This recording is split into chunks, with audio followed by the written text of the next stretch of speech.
because you're incapable, you fail because you keep starting over. But the moment you force yourself to be consistent, something shifts. Your mind sharpens, your path clears, your confidence grows. Even when it's boring, even when no one claps, you keep going. And that rhythm creates power. You become unstoppable. Stay with it long enough, and you'll watch your life fall perfectly into place, piece by piece. In a few moments, I will teach you how to force yourself to stay consistent until your entire life transforms effortlessly. You will never outrun inconsistency. You say you want to succeed, but how often do your actions match your ambition? You begin with fire in your chest, but by the third day, the flame flickers. One missed task becomes two. Two missed efforts become a habit, and then you're back at the starting line again. Sound familiar? It's not that your dream is too far, it's that your footsteps are too scattered. No man ever reached the mountain by walking in circles, and yet most do exactly that. They commit only in bursts. They rely on mood, on circumstance, on comfort. But the man who builds greatness, he doesn't wait to feel like it. He simply does. Consistency is not glamorous. It's not praised. It's quiet, repetitive, and unseen. But it is the steel that forges all success. Without it, every great plan collapses before the second brick is laid. So what do? You build a rhythm. You tie your habits to time, not mood. You wake up and repeat the task, not because it feels good, but because it must be done. You treat your routine like breathing, not optional, not occasional, vital. Imagine a man who swings the axe once every week. How long before the tree falls? Now imagine another who strikes every morning without fail. Which one clears the forest? That's your life. Your dream is the forest. Your effort is the axe. And your consistency, your daily discipline, is what brings it all down. So ask yourself, are you attacking your dream with devotion or flirting with it on weekends? Are you showing up regardless of mood or only when it's easy? If everything in your life feels delayed, perhaps it's not because the goal is hard to reach, but because your steps keep resetting. Force yourself to stay the course, because once you do, you'll find a strange magic takes over. The doors begin to open, the results begin to show, and you'll wonder why you ever questioned the process. Small wins compound into unstoppable momentum. You want a transformation, but you overlook the power of today's small victory. You want the big shift, the breakthrough, the applause, the reward, but what you fail to see is that greatness is never earned in one day. It is stacked quietly on top of yesterday's effort. One consistent act, done daily, outweighs 1,000 bursts of passion. The man who trains 5 minutes each morning outpaces the one who trains 2 hours once a month. Why? Because growth is a matter of motion, not magnitude. You must understand this. Every repetition writes a line into your character. Every day you show up, even when it's hard, is a vote toward the man you're becoming. Miss a day, and that vote is cast against your own vision. The path isn't paved by force, it's shaped by rhythm. That rhythm begins with small wins, wins that no one sees, no one praises, but you know they matter. Because deep inside, your confidence grows with each one. So how do you begin? Choose one commitment, just one. Then protect it like your life depends on it, because in many ways it does. Whether it's rising early, writing one page, walking 1 mile, reading one paragraph, stick to it. Do it even if the skies fall. Picture this, a man who adds one stone to his wall every day. He doesn't look up, he doesn't rush, he doesn't question. But years pass, and one day he steps back, and there stands a fortress. That can be your life, a fortress of habit, a stronghold of momentum, if only you learn to honor your small wins. So let me ask you, what one act will you commit to today? Not tomorrow, not next week, today. Because if you want your dream to stand tall tomorrow, you must be willing to lay one brick today. Self-belief is a muscle. Train it daily. Every morning, your mind wakes up asking one quiet question. Am I capable? And if you don't answer with action, the world will answer for you. Self-belief is not inherited. It is earned, built, strengthened, and like any muscle, if neglected, it weakens. If you wait to believe in yourself before you act, you will never act. But if you act first, even with trembling hands, you'll become the kind of person you admire. Consistency is the training ground of self-belief. Each day you show up for your goal, you prove that you are not a man of excuses. You are a man of decisions. You are not hoping to become, you are becoming. So where do you start? Right where you are. Speak boldly, decide firmly. Begin your work even if your mind is full of doubt, because every repetition will rewrite that doubt. Imagine this. One man waits to feel courageous, another acts courageously while afraid. Who becomes brave? You already know the answer. If you want to walk with confidence, you must first crawl with commitment. There are no shortcuts, no secrets, only the daily decision to rise, even when it's easier to lie still. So I ask you, what have you done today to earn your own respect? What decision have you made that tells your mind, I can count on you? If your belief is weak, it's not because you're broken. It's because you haven't trained long enough. Show up, prove yourself to yourself, and one day, without warning, your belief will speak louder than your fears. Discipline is a gatekeeper of success. You dream of results, but results don't come to the hopeful. They come to the disciplined. They visit the man who does the work, especially when no one is watching. Discipline is not harsh. It is not punishment. It is the highest form of self-respect. To be disciplined is to say, I value my vision enough to protect it with my actions. Without discipline, you will fall for every distraction. You will trade your future for comfort, and you'll call it bad luck, when in truth it was poor loyalty to your own promise. Discipline isn't built overnight. It's built every hour you say no to what steals from your focus. Every minute you stay the course while your weaker self pleads for escape. So what does it look like? Simple. You define your plan. Then you follow it without negotiation, not with half your heart, not with if I feel like it, but with full resolve. Imagine a blacksmith hammering steel day after day. The blows are repetitive. The sparks fly. The work is intense.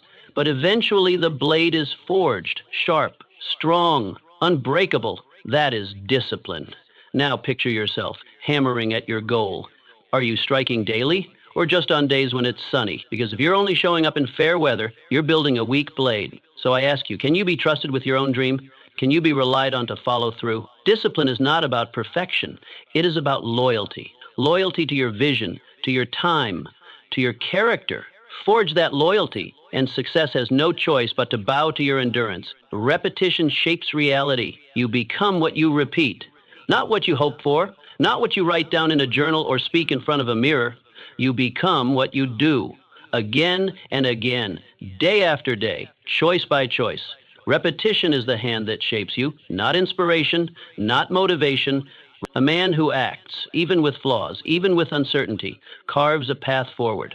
But the man who waits for the perfect time, the perfect plan, the perfect mood, builds nothing but delay. The difference is not intelligence or talent. It is motion, because motion rewires the mind. It teaches you what is possible. It silences hesitation. It builds confidence not from words, but from the weight of experience. Each action, each repeated task is a vote for who you are becoming. And the more votes you cast, the more real that identity becomes. It's tempting to chase variety, to believe that progress means constant change, dramatic results, or something new each day. But mastery doesn't come from novelty. It comes from returning to the page, returning to the gym, returning to the discipline. The strongest men in history were not men of sporadic passion. They were men of unwavering repetition. Every empire was built on the back of routine. Repetition is not dull. It is sacred. It is the chisel in the hand of the sculptor, carving beauty from stone. It is the daily scale of the musician, tuning the hand to the note. It is the hammer of the carpenter, driving structure into wood. It is not the act that is sacred, but the return, the faith to come back, even when the progress is invisible. But not all repetition builds you. Some destroys. So you must choose carefully what you repeat. You must ask yourself, do these actions honor the man I want to become, or are they keeping me chained to the man I used to be? Because every habit is a whisper to your future, and every repetition is a brick in the house you are building with your life. Picture a man standing in a garden. He dreams of fruit. He studies the soil. He draws the perfect diagram. He hopes. He waits. But he never plants. Now picture another man. He wakes each day, digs a hole, and plants a single seed. He does not speak much. He does not wait for the right season. He just plants, day after day. When harvest comes, who do you think is fed? That is the power of repetition. It is slow, it is often silent, but it is certain. One day, your repeated acts will rise around you like the walls of a house quietly built by your own hands.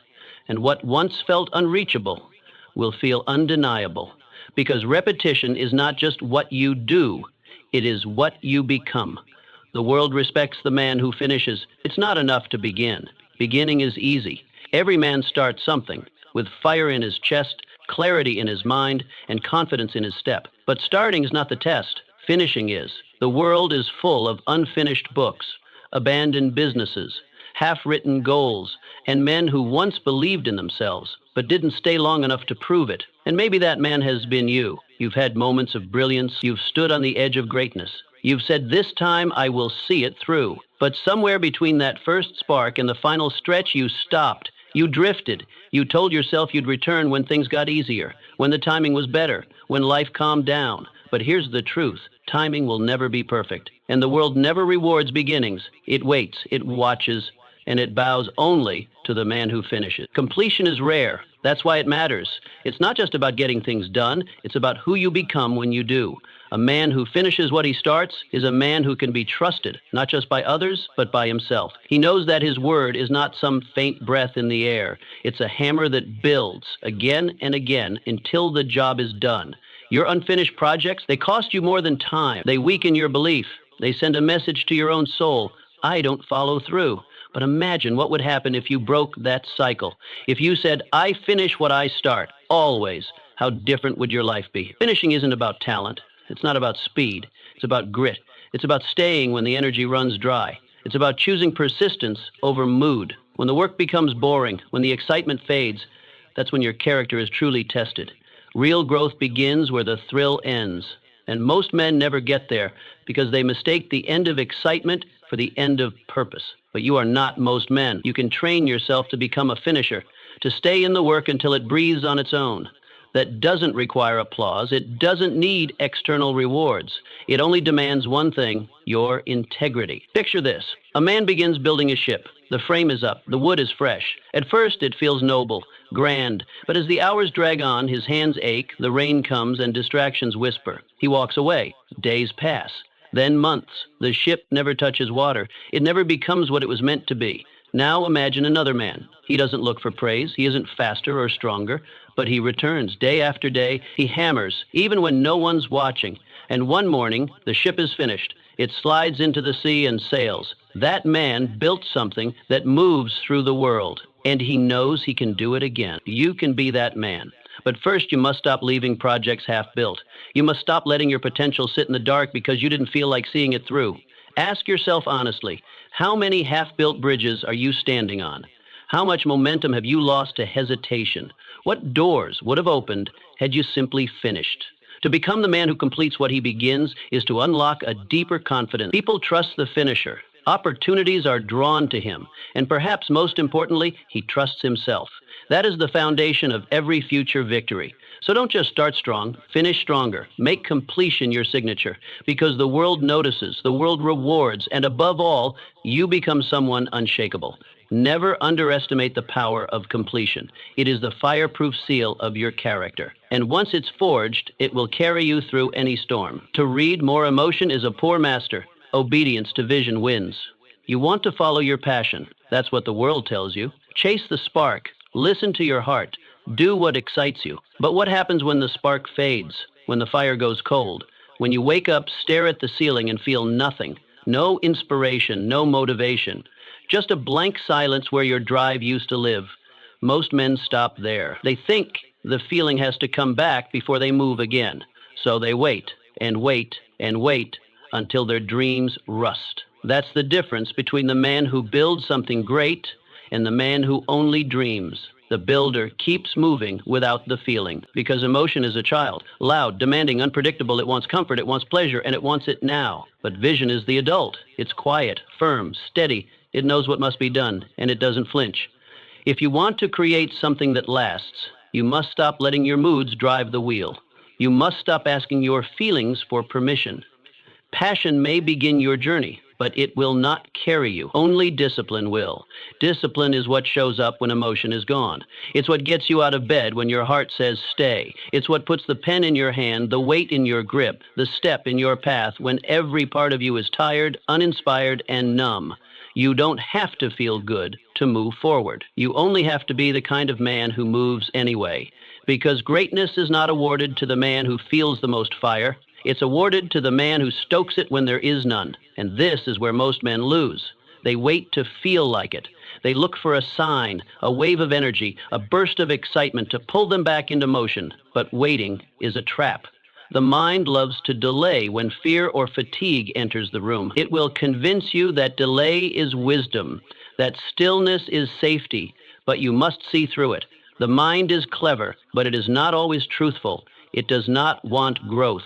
It wants comfort. You must override it. What do you do when passion fades? You fall into your process. You lean into your plan. You let the doing carry the becoming. Picture a farmer waking before dawn. The sky is gray, the soil is stubborn, the tools are heavy. He doesn't feel joy. He doesn't feel fire. He feels duty. And that duty moves his feet, grips his hands, and works the land. Because the harvest doesn't wait for him to feel inspired. It waits for consistency. The same is true for you. Your dream doesn't need another day of motivation. It needs another day of movement. Ask yourself honestly, are you being led by your commitment or your condition? Are you ruled by your purpose or your passion? One is permanent, the other is passing. Purpose says do the work. Passion says only when it's easy. The man who builds legacy chooses purpose, and he chooses it daily. You don't need to kill emotion, but you must master it. You must recognize that feelings are just weather. Sometimes clear skies, sometimes storm clouds. But the work remains, the mission remains, the vow you made to yourself remains. If you want lasting results, you must stop needing to feel like it. Your power comes from showing up anyway, from planting seeds even when the sky is dark, from hammering stone even when your hands are tired. Because when your actions rise above your moods, you rise above average. You become the rare kind of man who cannot be stopped by weather, setbacks, or silence. You become dependable, dangerous, disciplined. And when that consistency builds, when that rhythm compounds, suddenly what once felt impossible starts bending in your direction. So remember this, passion may whisper in the beginning, but it's your process that shouts in the end. If you want to live a life most men will never touch, you must do what most men never learn. Keep moving, even when you feel nothing, because that, my friend, is where your real power begins. The man who controls his time controls his future. Your time is your life, cut into pieces, measured in moments, spent in seconds. And once a piece is gone, it doesn't come back. There is no refund, no rewind, no second harvest from a wasted hour. And yet men toss their time around like spare change. They talk it away, they kill it, as if they have more life than they'll ever need. But you must understand this deeply. When you waste time, you are not just wasting a day, you are wasting strength, your energy, your potential, your becoming. Time is the container that holds your power. And if that container leaks, so does everything you've worked for. Your strength is not infinite. Your vision is not immune to delay. When your hours are undisciplined, your focus suffers. And when your focus suffers, your mission dies slowly. Not in one big crash, but in a series of distracted afternoons and unfinished tasks. You don't lose your dream because you're incapable. You lose it because you failed to guard your time. Structure is what keeps greatness alive, and structure begins with your time, your routine, your hours. Consistency cannot thrive in chaos. It cannot grow in a storm of random decisions. You cannot wing it and expect excellence. If you don't command your day will command you. It will pull you into its noise, its distractions, its petty urgencies, and you'll find yourself exhausted, not because you worked hard, but because you never decided where your energy should go. You must reclaim that decision. You must treat your time like sacred ground. Every hour a resource, every minute a tool, every moment an opportunity to stack a brick on the structure of your vision. That means you schedule your efforts. You give your goals a home on your calendar. You don't just intend to work, you prepare to work. You block the time. You honor the appointment. You treat it as seriously as you would treat a meeting with someone you deeply admire. Why? Because your future is in the room. It's sitting across the table, waiting for you to show up. Imagine two men. One wakes up and reacts to the day. He starts one thing, gets distracted, stops, starts again. Days blur together. Progress feels distant. Weeks pass and nothing stands. The other man wakes up and opens a plan. He knows what he's building. He knows where he's placing his time. He doesn't race. He constructs. He moves like a builder. Slow, sure, consistent. 1 hour at a time, a structure rises. Not a perfect one, but a real one. Because it's built on purpose, not on panic. Your dream is